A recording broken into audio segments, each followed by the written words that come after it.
Hey, yo, Ness. Let's go. Come on, dog.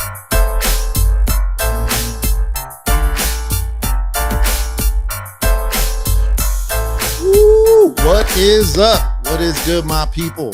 What is good? Another episode, season 1, episode 6. For those of you guys that are following the schedule, I know I was gonna have my boy Herman Mena on here. He's the varsity coach over at Eastside High School. Something happened. He got sick. I think he had too many butterflies in his stomach. Something was up with him. But I am so glad. That my boy here, he's in town, unfortunately, and condolences, my brother. Thank you. You're here because of your mom. She passed away recently, and you guys had her services yesterday. But I'm so glad to have you here. For those of you guys that don't know, this is dope. This is really dope to me because when I tell you guys that I've been doing this shit for a long time, not this, but my printing, my designing, especially my printing, I've been doing it for over 20 years now. And when I first started, he was my first ever screen printer. So it was just, it like everything just aligned with my boy Herman not feeling well, my boy G-Loc, being in town. It just worked out. So without any further ado, man, I want to introduce you guys to my boy. I've known him over 20 years now, George Peralta. And I think I gave you the nickname G-Loc, but this is my boy G-Loc. How you been, brother? Hey, man, look, thank you, man, for, I know when I hit you up, you were like, nah, I'm not doing it, but I am glad that you decided to do it and you're here. Talk to me, man, how you feel, man. I know, sorry to hear about your mom. I know I knew him. I met him a few times. Your pops was solid. He looked like he could kick my ass, but he was dope. Both of your parents, and both of them are in heaven now. They're together. How you feeling, man? I'm feeling okay, Ness. Thanks for carrying me. And just heard they're gone, but I know they're in a good place now. They're together, right? Happy I know you were sharing a story with me. They wanted to be your mom. Your mom talked to you before she left, and she asked for her to be together with your dad, right? So yeah, she asked me over my dad's ashes and made a bigger box. My sister tried to get a bigger box, and we got it. And my mom said, "Throw me with your dad." So we were meant forever. That's dope. That's dope, man. That is dope. It made me kind of, sentimental. It hurt me, but like it should. My mom really loved my dad. Yeah, man, I could tell. And I could tell the few times that I met them when they would come around the shop, I could tell they were always together, and they always looked like they had a good time. But, yo, man, hey, listen, on the way over here, I was thinking, like, I know I've known you for 20 years, right? And I was trying to think, how did I end up meeting you, and how did you end up coming to work for me as a screen printer? Because I don't remember. And you were like, I'm gonna let you know once when we're over doing the show. So you got to let me know, man, because I don't remember at all. Yeah, I remember. It was I was working here, working there, trying to make a little buck here and there, Were you screen printing? Yeah, I was printing t-shirts, okay. and I came to a shop when I was working there, and then I don't know where I see Ness, this bald-headed guy come in, Ness, and he was just doing artwork for this guy, doing artwork, and one day he asked me, "Hey, you want to help me print my garage? It's on my brand." And I go, "Sure, why not?"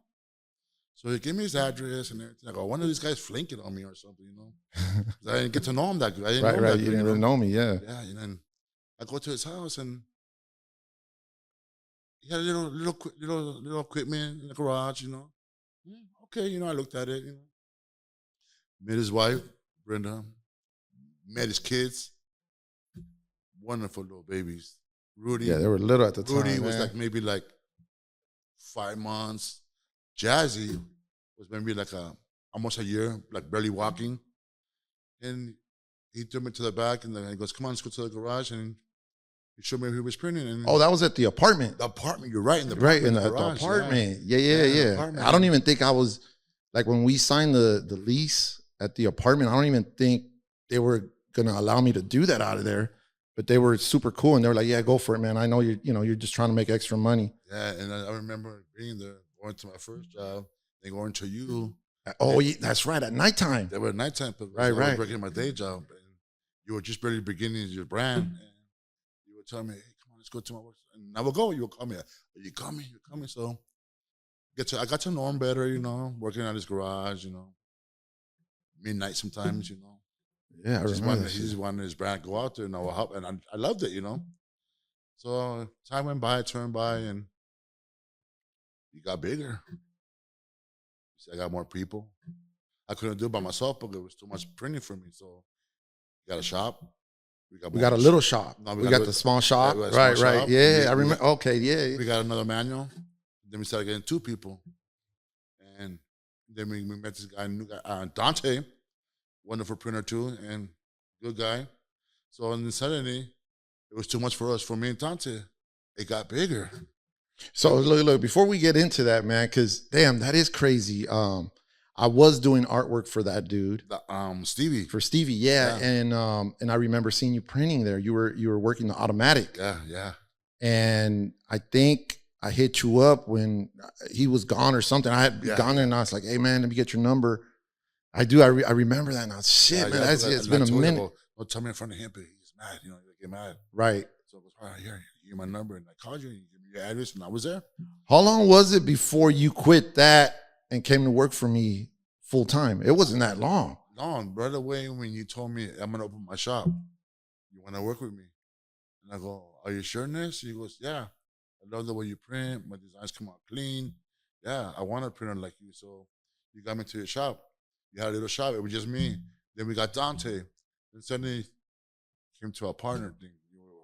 You were a partner with some guy. Oh, yeah. We're blowing up. Yeah, that's when we're blowing up.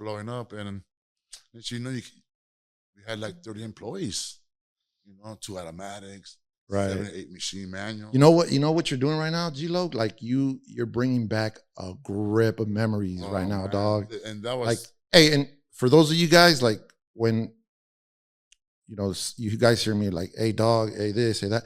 This is the fool that taught me how to talk like that. Yeah. Because he was the one, he was like, hey, come on, dog. Nah, fool, nah, look, this. You got to wear your socks up here, bro. Like, all this shit. But yeah, you're bringing a gang of memories right now, G-Loc. That was good memories, man. If not anybody work with Ness, you have fun working with Ness. Yeah. I was like his bodyguard. So yeah, you were kind of, because we, like he said, like we started in my garage in my apartment, and little by little, it's just like pumping out T-shirts, right, one after another, and it was just him like printing at nighttime, and I was on a computer just designing some new shit, and then I would come downstairs and be like, George, look, G-Loc, what do you think about these? He's like, fuck it, run it, let's go. And little by little, the brand just started growing. Like we'd sell on different sites. We're on Karmaloop, we're on eBay. I'm selling on different sites. And before you know it, this little shop out of my, the garage, we couldn't do it anymore. We had shit everywhere. We had stuff, in the living room. I ended up getting a small shop. And then before you know it, within a year, like we just ran out of space in that small shop. We ended up in this big ass shop. Yeah, like big ass shop. And this is when I think if you guys remember, like we start doing numbers. We get a salesman. I end up getting a partner. But he's been there since the beginning. Like since he's seen me ask him for help, because I had my little equipment set up. And he's like, yeah, man, I'm going to do it. Let me ask you, man, because I know you've printed a gang of shirts for me, a gang of shirts. From what you can remember, right, from all the shirts that you used to print, which one has been your favorite one? Which one's been the favorite one that you've ever printed? The one I like, don't get me wrong, they're all badass. They're all niceness. Don't get me wrong, your designs, your artwork, you can tell who the persons are. Biggie, Pac, you know, Pablo, you know, Escobar. They all look exactly how they look. The one I'm telling you, really like, I think I like it because the one Ice Cube scene, it was a good day. And every little thing, Oh, it means what it says when he's rapping. right. You know what's crazy about that design is that's been a design that's taken me probably the longest to create because I had to listen to the song over and over and say, okay, I'm going to use this part, this part, this part. And then I think when you guys look at that design, for those of you, I'm pretty sure you guys have seen it. It takes you through the whole song on the shirt. Exactly. Like you're going to start from, you know, up there and then just go across, go all the way down to the bottom when he says it's a good day. Yep. So yeah, hey man, that is dope. That was a good one. I like that because whatever the verse and the song said, Ice Cube saying, it meant what it said. You know, barking with the dog and all this and that. Good yeah, design. man. Hey, you know, it's funny that you say that that you were like my bodyguard. Yeah.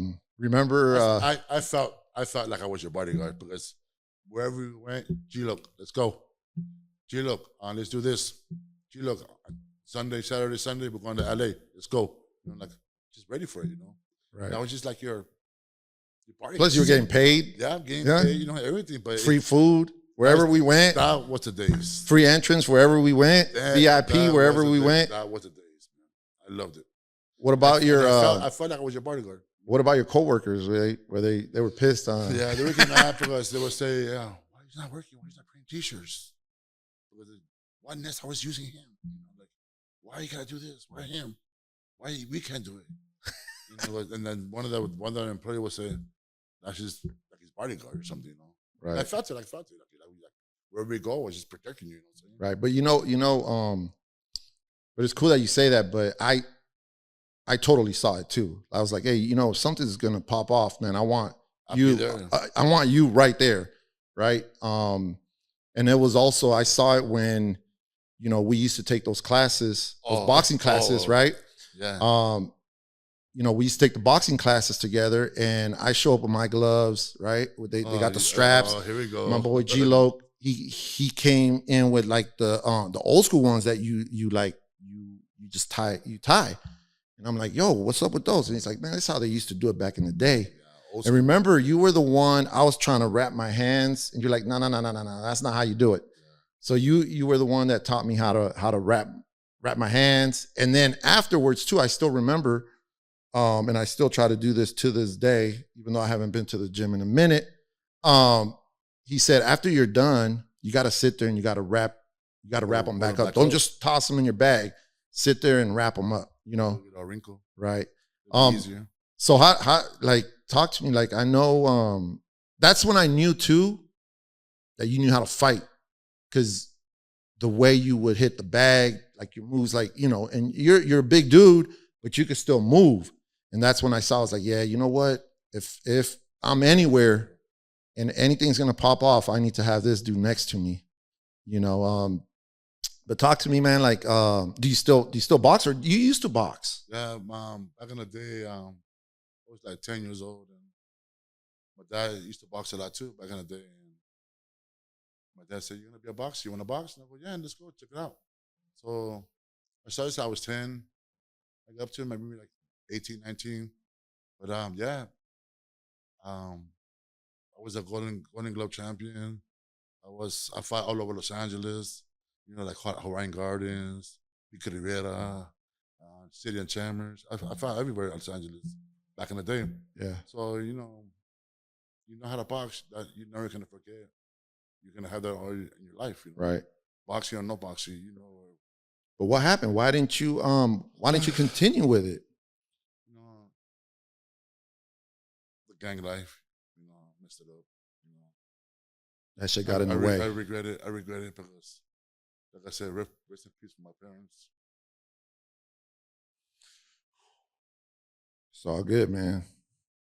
Hey, you know what's dope is that, like, your dad saw it in you. My dad, You know, but my dad thought I was gonna be professional. no, I was going that he way. knew you were gonna be. I was going that way. Yeah. As soon as we moved to another, like Pacoima, Pacoima, ruined everything. Instead of taking my skills in the ring, Took him outside in the street. Took him in the street in a bad way. So that's why I regret, what I did, but we gotta learn the hard way. Right. So you know what's crazy? Steve from Training for Life, Stevie, he asked me. I want to give a shout out to Stevie. What's up, Stevie? Yeah, shout out to Steve, man. That's my boy too. He asked me when he was here, he said something about what kind of advice would you give the 18-year-old self, like me giving advice to myself when I'm 18. And I told him I would listen more. And I think that's the case with you too. Imagine if you would have listened, if you would have kept listening to your dad telling you like, nah, you're going to be a professional boxer. I was, I'm not going to, I was very, very, very close fighting the lawyer. I was that close. Yeah. I was going to that far. I was going to almost the Olympics. What? Almost, yeah. Like I said. When was this? Like what years? In the 80s? In the 80s? Okay. I probably finished like in 89. The gang thing to go. Fuck, man. I was that close. My dad was so happy. You're like a razor. You're going straight. So as soon as I moved to that neighborhood. Why did you guys move?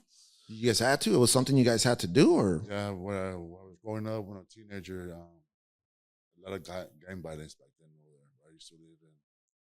People getting shot. So you took that over to the new place? I went to the new place, but my dad thought I was to keep training. Because I was training where I was staying at when I was younger. Where'd you train at? Do you remember? Yeah, it was called, back in the day in the San Fernando Valley, it was called Foothill Boxing Pals. And I was fighting for the police force in the valley. So my bosses were cops. My trainers were cops. All right. They were training us. Yeah. And they were the ones that go to LA. We had a bus.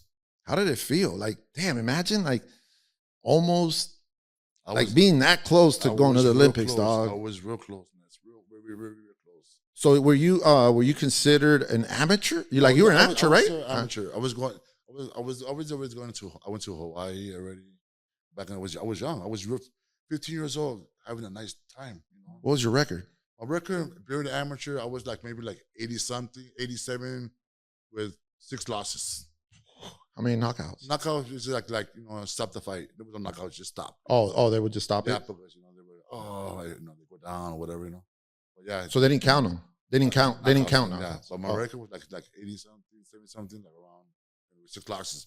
But 6 losses was the first beginning of you're fighting. But after that, I was winning. I was known. How do you still remember your first amateur fight, being in the ring with someone? How did that feel? Oh, I was scared. I had butterflies. Was it like right now? You were having? No, I'm not. Earlier I had butterflies, but I feel comfortable now. Yeah. You're not even drinking. No, I don't drink. Yeah. I'm sorry, I don't drink. Oh yeah. By the way, we still got the bottle. Yeah. I'm sorry, shout out to Clue. But we're not drinking today because my boy doesn't drink. Yeah. So I was like, all right, fuck it, I ain't gonna drink either. Damn, dude, that shit is crazy. I didn't even know that about you. I knew that you used to train when you were smaller, but I didn't know you got up that high, man. Yeah, my dad pushed us. He thought, he goes, I'm gonna have. Answer, just. Damn, it's FaceTime too. Not just. Sorry, guys. Yeah, my dad would push us. He would 3 a.m. He woke us up. Let's roll. Let's go jogging. Every morning, 3 o'clock. And then he used to box too. My dad was a boxer in jail when he was locked up in he's called Mexicali, in Mexico. He did 4 or 5 years, and he boxed in there. All right. So now when I got older, 20, every time a boxing show come on, pay-per-view, Canelo, Chavez, and all that, he have them. Hey, come even over. Before, Tyson, he'll have them. He'll say, hey, come over, we'll watch up show, boxing in my house. He'll take out the TV, big ass TV, bring the tables on the table, be outside watching them, barbecuing. He like all that, but at the same time, My dad had his gym. He worked out with us. I remember seeing him. Like he was Yeah, he worked was out with built. us. He punched the bag, everything. But he was like a trainer for us too, But I failed. I'm sorry, Pops. But in your eyes, I'm still a champion. That's right. Hey, well, shit, man. I know you could still beat some ass, bro. I could tell, like, and going back to why, it wasn't like that's the only reason, but I already knew, like, if I was gonna be somewhere, I needed someone to have my back. And you know what, Ness? I know you're my boss, that, but I wanted to box you, man. Me? I wanted to box you in the ring. Oh yeah, I think you told me a couple times. Let's go in the ring. Yeah, I remember. Well, we never have a chance. You know what's crazy? I did that with the VR. The virtual reality. Yeah. One of my boys has it, and it's a boxing one. It's a boxing, and I did one round, and my ass was tired as hell, and I was sweating, and I was like, "Damn, how can you go 5 rounds? How can you go 10 rounds, 12 rounds?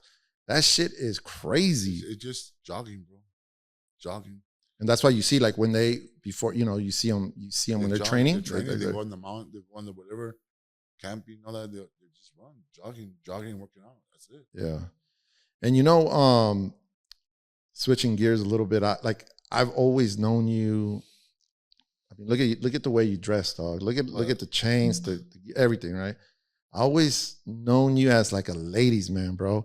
And I noticed you haven't told me, but I noticed you have a wedding ring on. So that just tells me one thing. Is it true? Yeah, I'm stuck with my girl. I met a girl named Jessica. Very nice girl. Met her on TikTok. Wait, what? What? On TikTok, I met her. I know everybody laughs.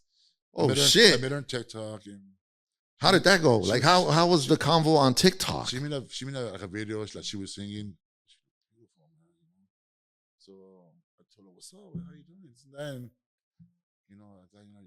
my respect. You're very beautiful. And when I say my respect, she liked that. So you had her already, right there. You had her. I thought she was gonna call me, and she called me. And from there on, we hooked up. She come visit me. We last like 3-4 months seeing each other.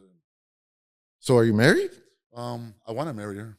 Oh, okay. She got me just this, so the girls don't hit me up. See, I'm married or something. So that they know you're taken. Yeah, that's what she wants, But she's a wonderful lady, and you know me, Ness, But yeah, wonderful lady. I will not find another one like that. Damn, that's dope. Hey, make sure we get the invite, man. Oh, don't worry, man. Don't worry. You'll meet her, Ness. Yeah. Yeah, I know she wanted to come today, but she felt like I said, my mom or dad, did her service yesterday, and we have family over right now, and I trying to get together. I wasn't gonna come to her, Ness, because having my family over. Hey, man, thank you. Hey, thank you for being here. Hey, what are we? Vatos Locos forever. Come on, dog. Locos forever. Yeah, it's crazy too because my boy Herman, he's a big time Laker fan, and I had my boy Sergio print me this Clipper shirt. I even wore my Clipper hat just to fuck with him a little bit. And he had too many butterflies in his stomach, so he couldn't make it. But this motherfucker stepped in, and he's doing a fucking fantastic job, man. Happy to be here, Ness. Yeah. I'm happy to see you again, man. Yes, me too, dog. Me too. It's been a minute. I haven't seen you in a while, bro, but hey, man, you family, dog. Your family. I miss your family, man. Yeah. We're gonna switch it up a little bit because I just thought about it. Remember when I had my shop, and like we were saying, like we were just growing, hiring more people. Remember I found like 500 fucking screens like in the woods in Arizona? No. Remember that? Yeah, I remember. I need you to tell them that story because I took you on this road trip. I took this fool on this road trip thinking that he's going to be my driver. And he's going to tell you. And I want to see how he tells you this story. But I know you remember it. Yeah, I kind of remember this. Yeah, you hit me up. I go, hey, we're going to leave early to Vegas. I got to pick up some screens. No, not Vegas. Remember, it was in Arizona. Oh, I'm sorry. Yeah, it was Arizona. Yeah. We went through Vegas. No, we took the 40. Remember, we're going through like Laughlin. The 15. No, okay, go. Okay, I remember we're in the 15. Yeah, we were on the 15. Yeah, we were in the 15. And I was driving. I go, let me drive for you, Ness. Take a nap, take a little rest. All right. So I drove and I don't know what happened. I looked behind me. I go, Ness, we're going to get pulled over. What do you mean? The lights are turning on back there. Look, way back there. He goes, no. I go, yeah. So here we go. We got pulled over and we got tickets. So check this out. Like, I'm gonna tell you, like, when he used to roll with me, he used to roll with me everywhere. So I was like, hey, G-Loc, tomorrow morning, we're gonna get up, 3:30 in the morning, we're gonna head out. I'm gonna drive for a little bit. I'm just gonna get us out there to like Barstow, and then you can take over from there. And then I need you to drive all the way down to I forgot where it was at, but it was like in the woods, like way up in Arizona somewhere. And so I had been driving, an hour and a half, pulled over, rest stop. He's like, hey man, take a nap. I got it. Don't trip. He gets he gets behind the wheel. He starts driving. I fall asleep. I'm tired. And it must have been like no more than 30 minutes later, getting pulled over, right? And he didn't tell you this part of the story, but I thought this fool had a license. Yeah. And I wake up and this fool's like, hey, I don't have a license, bro. I'm like, are you fucking serious? And I was like, damn. So I was like, all right, whatever, man. I'm just going to tell him that I don't feel good. And I asked you to drive. So yeah, the cop comes over, license, registration. I give him my registration. This fool pulls out what was it? ID. Oh, you had I don't even know if it was a real ID. He pulls an ID out of his pocket, gives it to him. He's like, I need your license. And he's like, officer, I don't have a license. And I'm like, fuck. And then I was just like, hey, listen, I just wasn't feeling good. And I'm still not feeling good. I asked him to drive just for a little bit till I felt better. And then the cop's like, all right, cool. Let me just go back to the car real quick. He went to check the plates, whatever, boom, boom, boom. He comes back and he's like, all right, look, I should give you guys a ticket. Oh, he did give you a ticket. But he goes, I should be taking your car, all this shit. And then he's like, I just need you to drive. Even if you're sick, I need you to drive. You need to go on the passenger side and don't let this dude drive because everybody around here knows. And if they see him driving, they're going to pull him over and then we're going to take your shit. I was like, fuck. So this was an hour and a half into our drive into oh man, I don't know, Sedona. I don't know where it was. It was somewhere in Arizona. I drove the whole way there. We picked up the screens, right? We're driving all the way back through Arizona, come back down on the, we drove through Arizona and then we stopped. Remember I told you to stop by that little town called Brenda because it's my wife's name. Remember? We took a picture. Brenda, Shout out to my wife. So I was like, hey, G-Loc, take a picture, of me right here in front of the sign. Long story short, I drove the whole fucking way. Yeah. So he took a free ride, free food, free everything, and he didn't even get to drive. But yeah, man, those stories are plenty, man. It was still fun. It was fun. It fucking sucked for me and I think, remember we stopped by the casino. We were going to spend the night. We were going to rent a room and it was sold out. What casino? Morongo. Morongo, yeah. Morongo. Yeah, good steak. Remember? Oh, yeah. Okay, I remember, yeah. And then we're like sold out. So we're like, fuck it, let's just keep going. Yeah. And then I did let you drive. Like we were like maybe like an hour out from the house and I let you drive and I knocked out for a little bit. And then I remember we were getting close to the shop and you slammed on your brakes. Remember, and the screens fucking whack, and they fucking whacked me, remember? Yes. Yeah, that shit was all bad for me, man. Yeah. I took this dude on a free ride, free food, everything. But yeah, we've had a lot of, when I tell you, like I've known him for 20 years. He was my first printer. We've done a lot of shit like that. And he's always like, I always took you to the shows, remember? Like, hey, he did act like my body. He was always behind me, or in front of me, like next to me, like no one's gonna fuck with you. And that shit was dope. So yo, check it. On every show, I'm always sitting here asking you questions. But during this part of the show, I allow you to ask me a question, right? So I'm gonna give the mic to you, and you get to ask me a question, and I'll answer it as truthfully as possible. So go for it, man. It's all yours. Okay, Ness. Ness, and ever since we didn't get to see each other that much no more. What you be doing? Like what You know. what I do on a daily basis? Yeah. Well, I haven't seen you for how long? It's been a couple of years, a few years, more than that. A couple of years. More than that. So what you be doing? So this is the first time you've been in here. Beautiful place. We built this out with the idea that, you know how we've talked about working in my apartment, then moving to a little shop, then moving to this big ass shop, and then moving back to my house, like, oh, I remember that. Right? Because of all the shit that happened. It was the same thing. I bought a direct to garment machine. I was done with screen printing. Dante had left, you had left. I don't really know how to screen print, so luckily I kept my setup, but I said, you know what? I want to continue with my brand. The only way I'm going to do that is if I buy one of these direct to garment machines, because they're easier to run. So I bought one, and then before you know it, we start getting orders, and then I have to buy another one. And then before you know it, and I'm doing this at my house, right? So before you know it, I'm like, I got to get a shop. So here I go, and I ended up getting this. So we built this out with the idea of me coming in here. You look at the space, it looks dope, right? I was going to come in here and design, be creative. I don't think I ever did that once since I was here.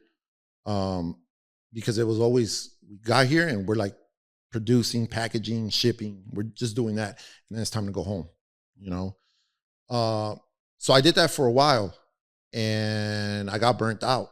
It burnt me out. Like, I just wanted to design.